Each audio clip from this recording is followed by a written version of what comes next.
The Science of Getting Rich by Wallace D. Wattles. Chapter 10. Further Use of the Will.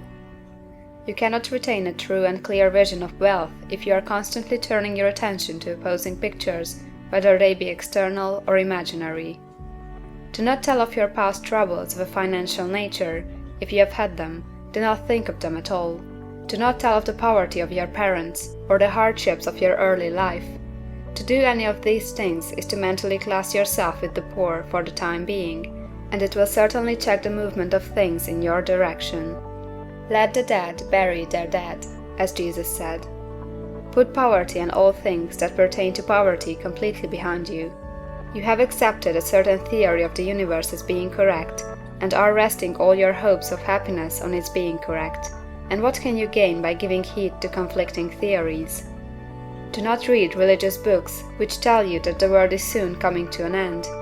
And do not read the writing of muckrakers and pessimistic philosophers who tell you that it is going to the devil.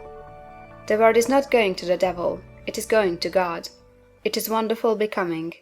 True, there may be a good many things in existing conditions which are disagreeable, but what is the use of studying them when they are certainly passing away, and when the study of them only tends to check their passing and keep them with us?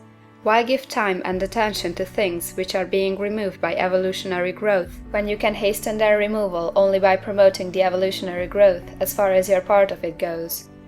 No matter how horrible in seeming may be the conditions in certain countries, sections, or places, you waste your time and destroy your own chances by considering them. You should interest yourself in the world's becoming rich. Think of the riches the world is coming into, instead of the poverty it is growing out of. And bear in mind that the only way in which you can assist the world in growing rich is by growing rich yourself through the creative method, not the competitive one. Give your attention wholly to the riches. Ignore poverty. Whenever you think or speak of those who are poor, think and speak of them as those who are becoming rich, as those who are to be congratulated rather than pitied. Then they and others will catch the inspiration and begin to search for the way out. Because I say that you are to give your whole time and mind and thought to riches, it does not follow that you are to be sordid or mean. To become really rich is the noblest aim you can have in life, for it includes everything else. On the competitive plane, the struggle to get rich is a godless scramble for power over other men, but when we come into the creative mind, all this is changed. All that is possible in the way of greatness and soul unfoldment, of service and lofty endeavor, comes by way of getting rich. All is made possible by the use of things. If you lack for physical health, you will find that the attainment of it is conditional on your getting rich.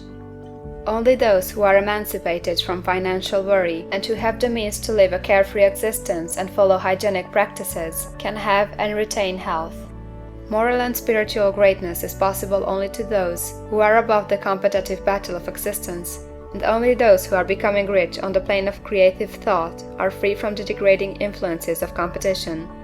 If your heart is set on domestic happiness, remember that love flourishes best where there is refinement, a high level of thought, and freedom from corrupting influences, and these are to be found only where riches are attained by the exercise of creative thought, without strife or rivalry.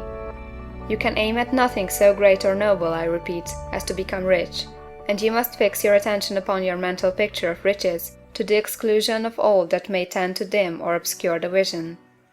You must learn to see the underlying truth in all things. You must see beneath all seemingly wrong conditions the great one life ever moving forward toward fuller expression and more complete happiness.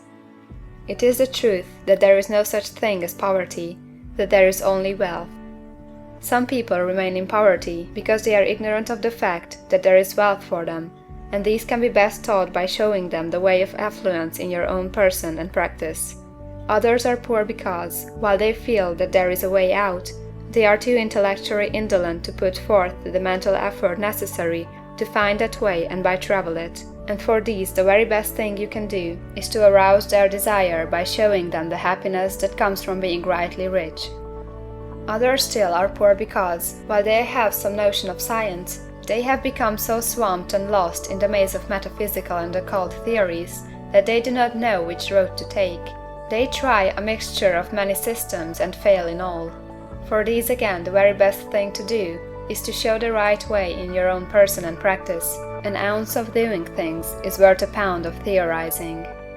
The very best thing you can do for the whole world is to make the most of yourself. You can serve God and man in no more effective way than by getting rich. That is, if you get rich by the creative method and not by the competitive one. Another thing, we assert that this book gives in detail the principles of the science of getting rich, and if that is true, you do not need to read any other book upon the subject. This may sound narrow and egoistical, but consider, there is no more scientific method of computation in mathematics than by addition, subtraction, multiplication, and division. No other method is possible. There can be but one shortest distance between 2 points. There is only one way to think scientifically, and that is to think in the way that leads to the most direct and simple route to the goal. No man has yet formulated a briefer or less complex system than the one set forth herein. It has been stripped of all non-essentials. When you commence on this, lay all others aside. Put them out of your mind altogether. Read this book every day, keep it with you, commit it to memory, and do not think about other systems and theories. If you do, you will begin to have doubts, and to be uncertain and wavering in your thought, and then you will begin to make failures.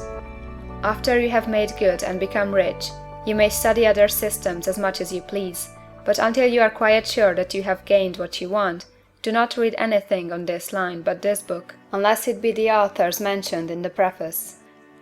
And read only the most optimistic comments on the world's news, those in harmony with your picture.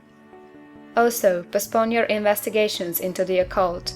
Do not dabble in theosophy, spiritualism, or kindred studies. It is very likely that the dead still live and are near, but if they are, let them alone.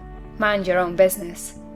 Wherever the spirits of the dead may be, they have their own work to do and their own problems to solve, and we have no right to interfere with them.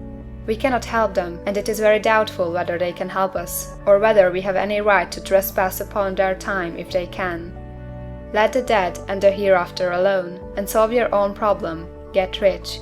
If you begin to mix with the occult, you will start mental cross-currents which will surely bring your hopes to shipwreck.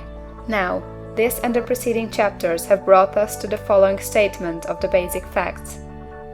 There is a thinking stuff from which all things are made, and which, in its original state, permeates, penetrates, and fills the interspaces of the universe. A thought in this substance produces the thing that is imaged by the thought. Man can form things in his thought, and, by impressing his thought upon formless substance, can cause the thing he thinks about to be created. In order to do this, man must pass from the competitive to the creative mind. He must form a clear mental picture of the things he wants, and hold this picture in his thoughts with the fixed purpose to get what he wants, and the unwavering faith that he does get what he wants, closing his mind against all that may tend to shake his purpose, dim his vision, or quench his faith. And in addition to all this, we shall now see that he must live and act in a certain way. End of chapter 10.